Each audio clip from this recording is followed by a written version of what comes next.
어, 제가 이제 오늘 말씀을 준비하면서 기도도 하고 이제 하다가 이제 저한테 두 가지 정도의 마음을 주시더라고요. 그래서 첫 번째 마음은 이런 말씀이셨어요. 야, 담임 목사가 없다고 내가 없느냐? 네, 그런 말씀을 주셨어요. 그래서 너 똑바로 전해라. 네, 네, 그래서 그런 마음을 한 가지 주셨고요. 또 한 가지 마음은 예레미야를 정리해라 라는 마음을 주셨습니다. 그래서 정리하는 차원에서 다음 주부터 이번 주 다음 주부터 저 예레미야 애가 나가고 에스겔서 계속 나가잖아요. 그래서 이번이 예레미야서 마지막이라 제가 정리하는 차원에서 말씀을 준비를 했습니다. 네.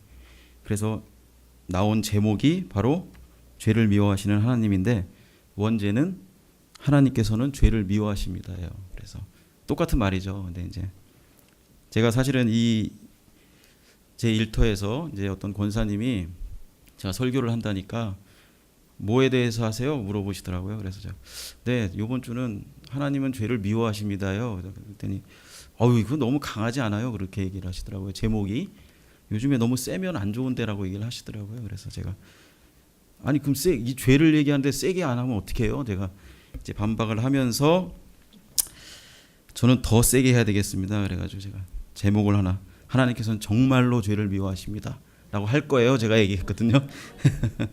네, 그랬던 적이 있습니다.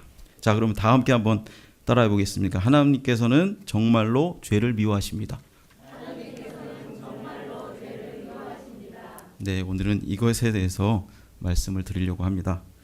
오늘 그 본문은 바벨론의 그 느부갓네살 왕에게 그 예루살렘이 함락된 이후에 예레미야의 사역을 말하고 있는 가운데에서 그 예루살렘 함락 직후부터 그 유다의 남은 백성들이 애굽에 이주하여 정착하기까지 일정 기간 동안에 있어서 발생한 역사적 사건을 기술하고 있습니다.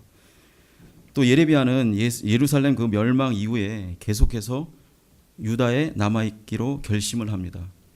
그러나 예레미야로 하여금 그곳에 오래 머물지 못하도록 만드는 사건이 발생을 합니다.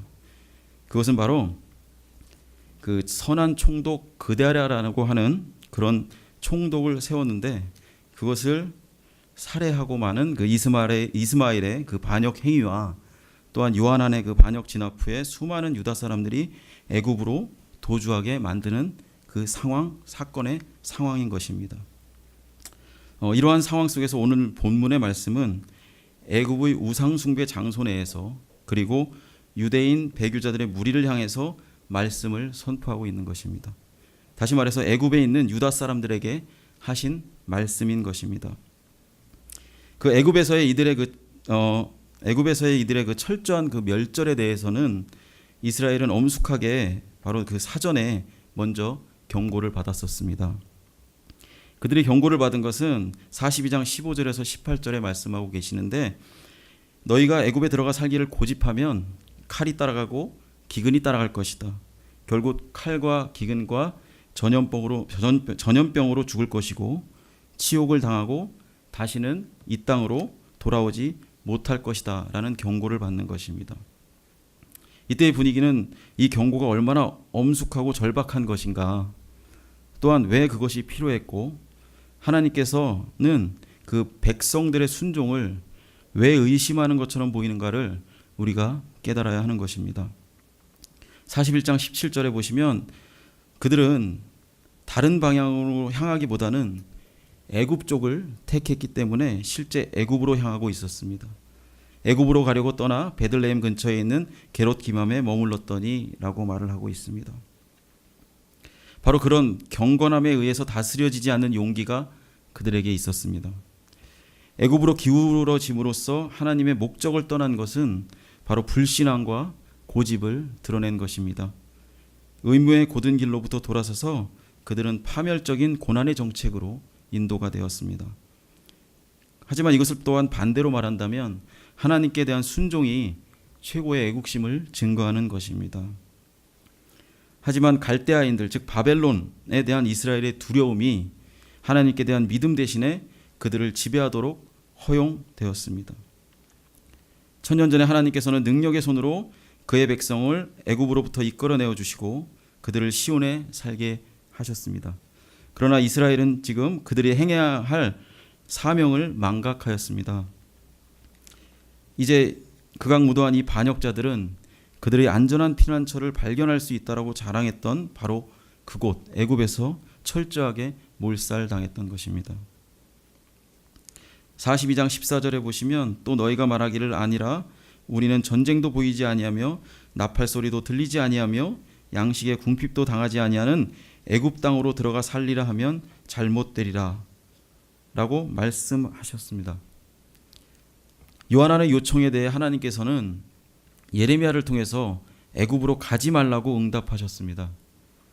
선민 이스라엘은 오직 여호와 하나님을 의지하고 약속의 땅에 머물러 있어야 했습니다. 하나님께서는 백성들의 약속의 땅에 머물러 있을 때에 축복해 주실 것을 보장하기도 하셨던 것입니다. 하지만 그래도 애굽행을 단행한다면 하나님의 인도하심을 받지 못할 것이며 큰 수치와 재난을 만나게 되리라고 경고하셨던 것입니다. 유대인들 중 대부분은 바벨론으로 끌려갔습니다. 그리고 남아있는 유대인들조차 바벨론의 보복을 두려워하는 급박한 상황을 바로 앞에 두고 있었습니다.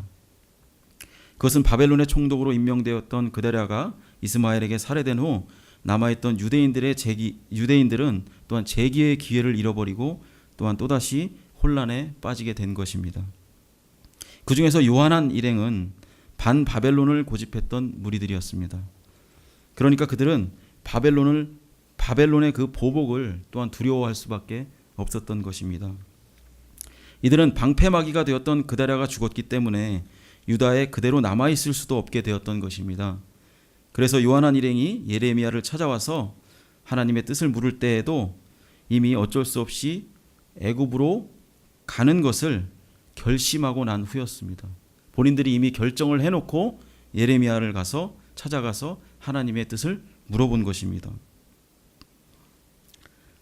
그럼에도 불구하고 요한한 일행은 백성들과 더불어 예레미야를 찾아와서 하나님의 인도하심을 바로 따르겠다라고 했던 것입니다. 하지만 이미 결심을 굳힌 자들이었기 때문에 하나님의 뜻을 구하는 것은 하나님께서 자기의 의견에 동의하기를 강요하는 것에 불과했던 것입니다. 그렇기 때문에 자기 욕심에 이끌려 또한 자기 욕심을 우위에 두는 태도는 바로 하나님의 이름을 망령되이 일컫는 교만 속에 들어가 있다라는 것입니다.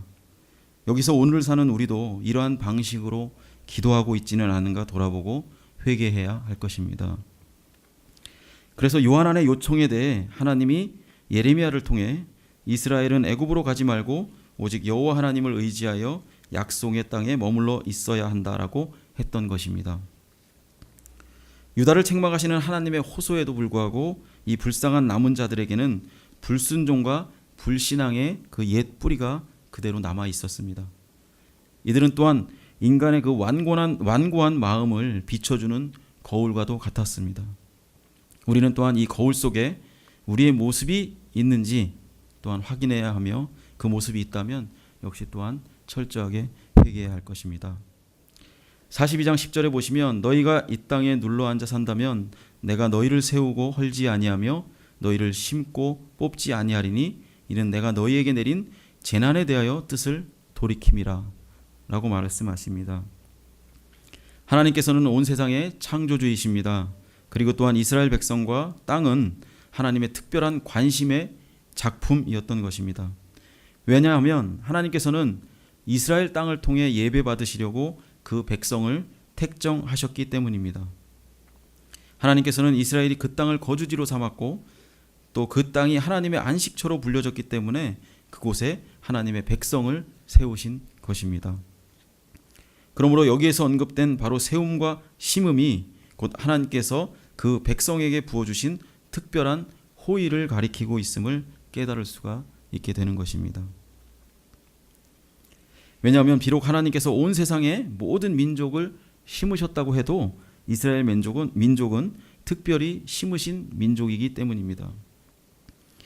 이 점에 대해서 이사야 선지자는 61장 3절에서 무릇 시온에서 슬퍼하는 자에게 화관을 주어 그 죄를 대신하며 기쁨의 기름으로 그 슬픔을 대신하며 찬송의 옷으로 그 근심을 대신하시고 그들의 의의 나무 곧 여호와께서 심으신 그 영광을 나타낼 자라 일컬음을 받게 하려 하심이라 라고 말씀하십니다.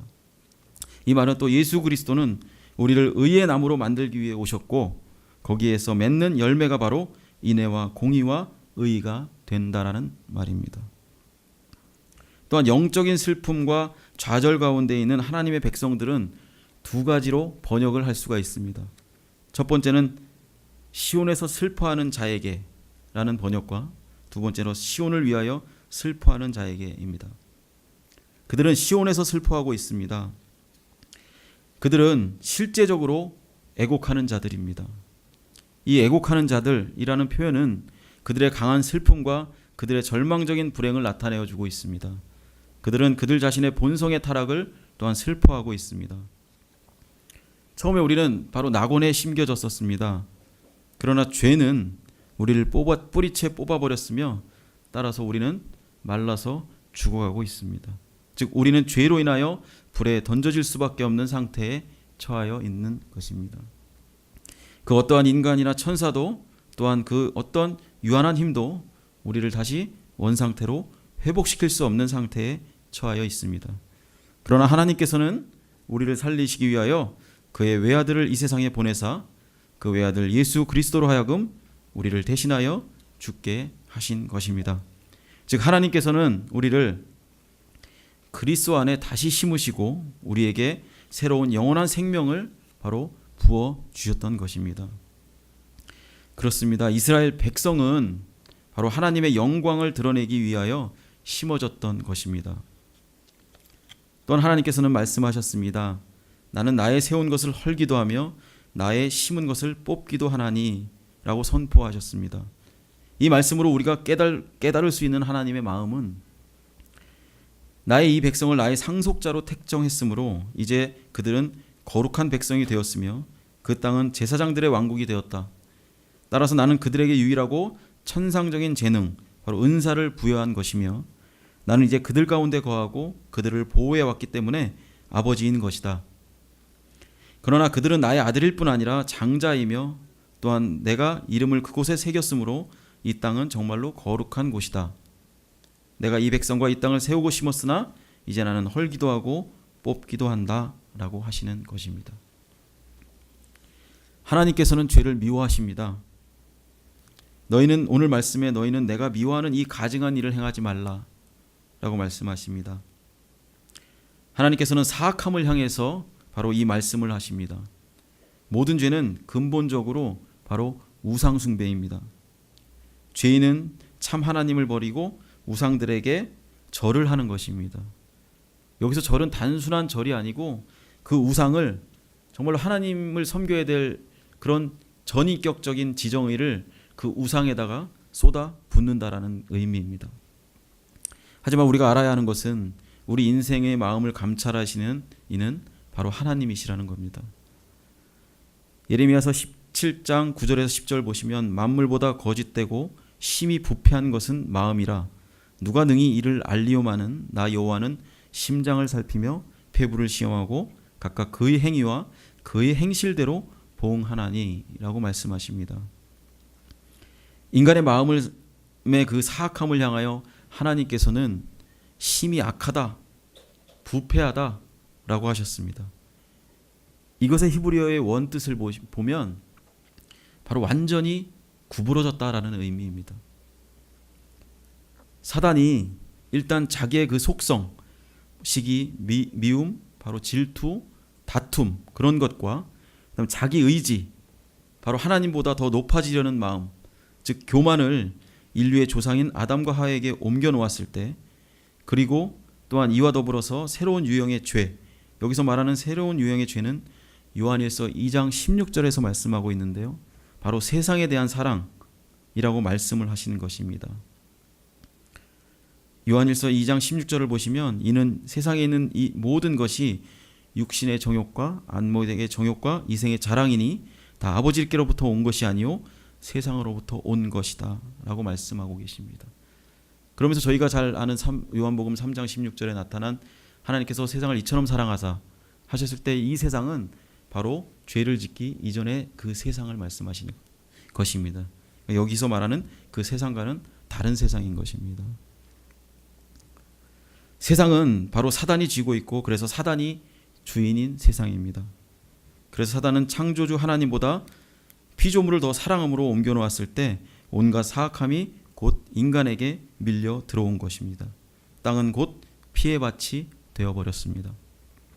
수많은 형태의 불의, 즉 증오, 사기, 잔악함, 피해에 대한 갈증, 거짓됨이 기승을 부렸습니다. 그래서 마침내 창조주 하나님께서는 하늘나라에서 땅을 내려다보시고서 돌이키지 않는 인류에게 더 이상 간청을 하시지 않으시고 땅의 표면에서 그들을 바로 쓸어버렸던 것입니다.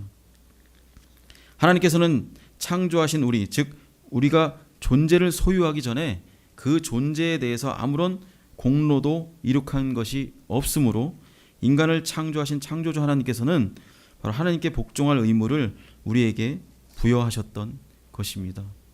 아까 오전 설교에서 말씀하셨지만 인간의 공로는 없는 것입니다. 그런데 아담 첫 조상의 전적 타락으로 말미암아 사단으로부터 모든 불경과 불의를 산출하는 독립심, 또한 자기 고집, 교만이 낙원에 있는 우리의 첫 조상에게로 신속하게 주입되었고 그들을 통하여 그 후손인 우리들은 하나님으로부터 소외되고 또한 우상 숭배와 무신론에 바로 빠지게 된 것입니다. 모든 인류를 하나님의 영께서 무엇인가 다르게 하시지 않는 한 여호와 앞에서 부패될 수 없다는 것은 정말로 참으로 슬프고 바로 우울한 진리인 것입니다. 인간의 마음은 심히 악할 뿐 아니라 만물보다 또한 거짓되기 때문입니다. 그 마음은 너무도 거짓되므로 모든 인간들은 끊임없이 자신들과 다른 사람들을 기만합니다. 그리고 자신의 모습은 또한 실제의 모습보다 훨씬 선하다라고 상상을 하고 있는 것입니다. 이러한 거짓됨을 여러 가지 사악함 중에 또한 하나로 보고 있는 것입니다.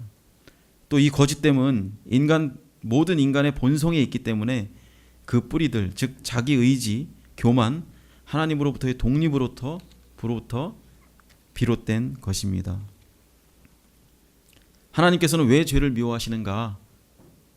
하나님께서 미워하시는 유일한 그 한 가지인 그 죄는 바로 하나님께서 만드신 것이 아니라 바로 피조물이 만들어낸 것이기 때문이고 그것이 죄이기 때문입니다.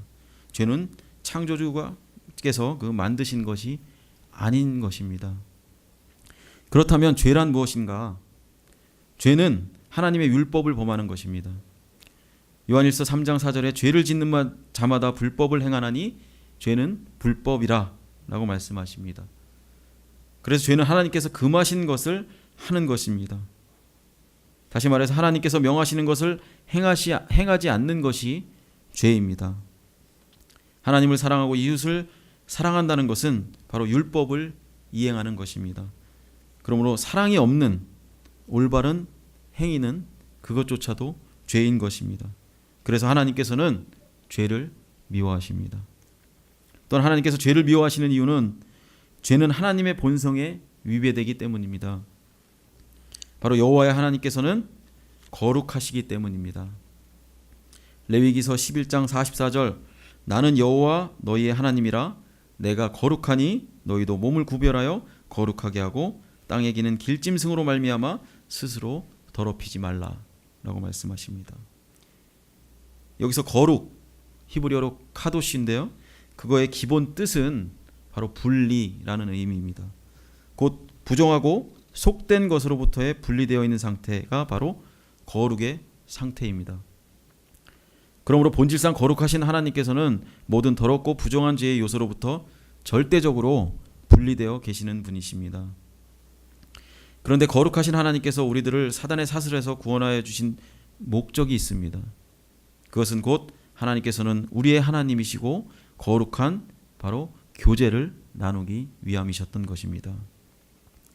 역시 레위기 11장 45절 보시면 나는 너희의 하나님이 되려고 너희를 애굽 땅에서 인도하여 낸 여호와라 내가 거룩하니 너희도 거룩하라 라고 말씀하십니다. 우리들이 또한 거룩하신 하나님과 교제하기 위해서는 우리들 역시 거룩해야 합니다. 그리고 우리가 거룩하기 위해서는 부정하고 더러운 죄의 요소로부터 철저히 분리되어야 하는 것입니다. 이러한 맥락에서 부정한 것들로부터의 철저한 분리를 가르치는 바로 레위기의 정결 규례들은 외적이고 의식적인 정결의 법을 통하여 내적이고 영적인 한 자리로 나아가도록 해주시는 바로 하나님의 훈련 코스인 것입니다. 그렇기 때문에 우리들이 마음으로 그 법을 정신을 잘 준수할 때, 그 법의 정신을 잘 준수할 때 본래 하나님께서 뜻하신 바 모든 죄악의 요소들부터 자신을 지켜 성결을 유지하는 하나님의 거룩한 백성이 되어야 하는 것입니다. 또한 죄는 거룩하고 의롭고 선한 율법들을 범하기 때문입니다. 마태복음 23장 23절 보시면 화 있을진저 외식하는 바리새인들과 바리새인들이여 너희가 박하와 회향과 근체의 11조는 들이되 율법에 더 중한 바 정의와 긍휼과 믿음은 버렸도다. 그러나 이것도 행하고 저것도 버리지 말아야 할지니라 라고 말씀하십니다.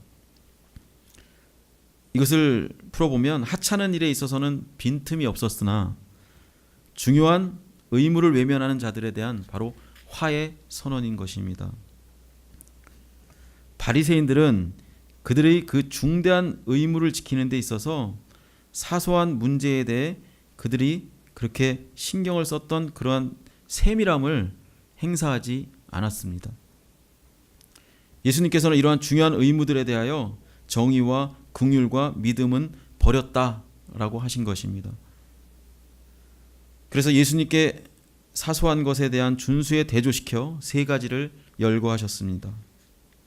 예수님께서는 여호와께서 내게 구하시는 것이 오직 공의를 행하며 인자를 사랑하며 겸손히 내 하나님과 함께 행하는 것이 아니냐라고 하는 미가 선지자의 말씀을 언급하고 계심도 우리가 깨달을 수가 있는 것입니다. 도덕적인 명령이 거부되어질 때 겉으로만 행해지는 모든 것은 무가치한 것입니다. 정의는 이웃에게 공평하게 행하며 말이나 행실로 남을 해하지 않는 것을 의미합니다. 마치 예레미야서와 같이 사람이 공의를 행하기를 힘쓰는 것을 말하는 것입니다. 그와 같은 공평함은 특별히 율법에서 명령되어지고 있습니다. 신명기에 보시면 너는 재판을 굽게 하지 말며 사람을 외모로 보지 말며 또 뇌물을 받지 말라. 뇌물은 지혜자의 눈을 어둡게 하고 의인의 말을 굽게 하느니라 라고 말씀하십니다. 또한 긍휼은 오경에서 과부나 나그된 자 또는 빚진 자들에 대해서 자애로운 행위로서 대하라고 가르치고 있습니다. 이것은 과부의 가산을 삼키는 자들의 감정과는 매우 다른 것입니다. 또한 믿음은 그 마음에 서운한 것을 해로울지라도 변치 아니하는 이라는 그 시편의 15편 4절의 말씀처럼 약속을 성실히 지키는 것을 의미할 것입니다. 그러나 하나님에 대한 신앙 없이는 하나님을 찬양할 수 없으며 믿음은 모든 도덕적인 행위의 근거가 되며 영향을 미친다고 생각함이보다 바로 그 믿음을 생각하는 것이 더 타당할 것입니다. 그래서 히브리어 11장 6절에 보시면 믿음이 없이는 하나님을 기쁘시게 하지 못하나니 하나님께 나아가는 자는 반드시 그가 계신 것과 또한 그가 자기를 찾는 자들 중에서 상 주시는 이심을 믿어야 할지니라 라고 말씀하고 계십니다. 그러나 마태복음 23장 23절에서는 이것도 행하고 저것도 버리지 말아야 할지니라 라고 말씀하셨습니다. 이것은 바로 위에서 언급한 정의, 긍휼, 믿음을 일컫는 말입니다. 이것을 행하는 것이 그들의 의무였습니다. 또한 저것도라는 말은 바로 11조를 말하는 것입니다.